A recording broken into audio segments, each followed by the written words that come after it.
നമസ്കാരം. വേദാംഗ ജ്യോതിഷത്തിലെ അമൂല്യമായ അറിവുകളും ആധ്യാത്മിക ജ്ഞാന ഉപദേശങ്ങളും പകർന്നു തരുന്ന പ്രശാന്തം ആസ്ട്രോ ചാനലിലേക്ക് ഏവർക്കും സ്വാഗതം. ഈ ചാനൽ ഇതുവരെയും സബ്സ്ക്രൈബ് ചെയ്യാത്തവർ ഇപ്പോൾ തന്നെ സബ്സ്ക്രൈബ് ചെയ്യുക. നോട്ടിഫിക്കേഷൻ ലഭിക്കുന്നതിനായി ബെൽ ബട്ടൺ അമർത്തുമല്ലോ.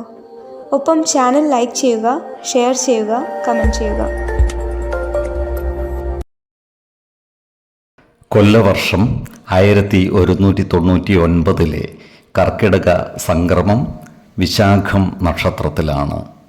കർക്കിടകം 1-ാം തീയതിയിലെ ഗ്രഹനില അനുസരിച്ച് എടവം രാശിയിൽ സർവേശ്വരകാരകനായ വ്യാഴവും കുജനും, മിഥുനത്തിൽ ആദിത്യനും, കർക്കിടകം രാശിയിൽ ബുധനും ശുക്രനും, കന്നിയിൽ കേതുവും, തുലാം രാശിയിൽ ചന്ദ്രനും ഗുളികനും, കുംഭത്തിൽ ശനിയും, മീനം രാശിയിൽ രാഹുവും സ്ഥിതി ചെയ്യുന്നു.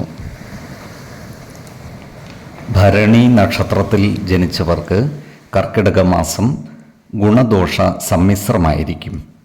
ഈ നക്ഷത്രക്കാരുടെ കുടുംബത്തിൽ സുഖവും സമാധാനവും കളിയാടും. കുടുംബ ജനങ്ങളുമായി നല്ല സ്നേഹബന്ധങ്ങൾ നിലനിർത്തുവാൻ ഇവർക്ക് സാധിക്കുന്നതുമാണ്. ഈ നക്ഷത്രക്കാരായ വിവാഹപ്രായം കഴിഞ്ഞു നിൽക്കുന്നവർക്കും വൈധവ്യം നേരിടുന്നവർക്കും വിവാഹ മംഗളയോഗം കാണുന്നുണ്ട്.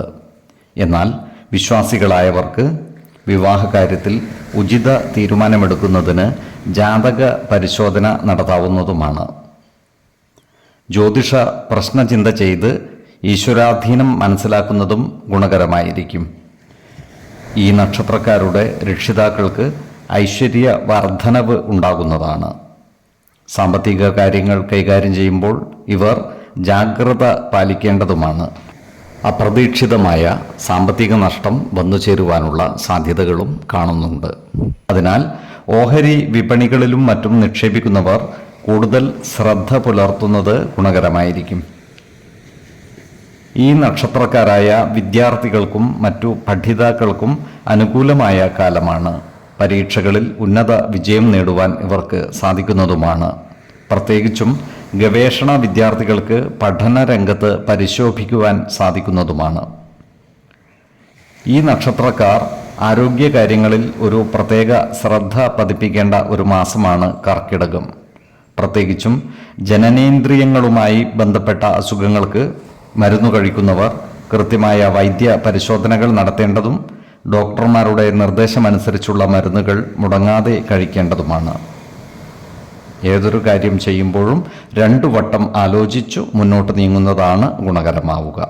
2, 12, 30 തീയതികൾ അനുകൂലമാണ്.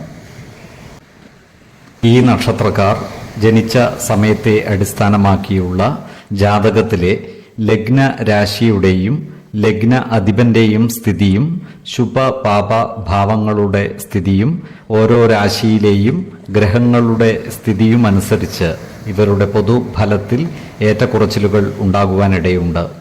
കുടുംബ ദേവതകളെയും ഇഷ്ടദേവതകളെയും ഉപാസിക്കുന്നത് ഇവർക്ക് ആയുരാരോഗ്യ സൗഖ്യമേകും. ഇഷ്ടദേവതാ മന്ത്രം 108 തവണ ദിനംതോറും ലിഖിത ജപം ചെയ്തു വരുന്നത് ഇവർക്ക് സർവ്വ ഐശ്വര്യങ്ങളുമേകും. നല്ല വ്യക്തി സാധനകളോടെയും ഉപാസനകളോടെയും മുന്നേറിയാൽ സർവേശ്വരാനുഗ്രഹത്താൽ ഇവരുടെ സർവ്വകാര്യങ്ങളും മംഗളകരമാകും. നന്ദി, നമസ്കാരം. ജ്യോതിഷരത്നം പ്രശാന്ത് കണ്ണോം.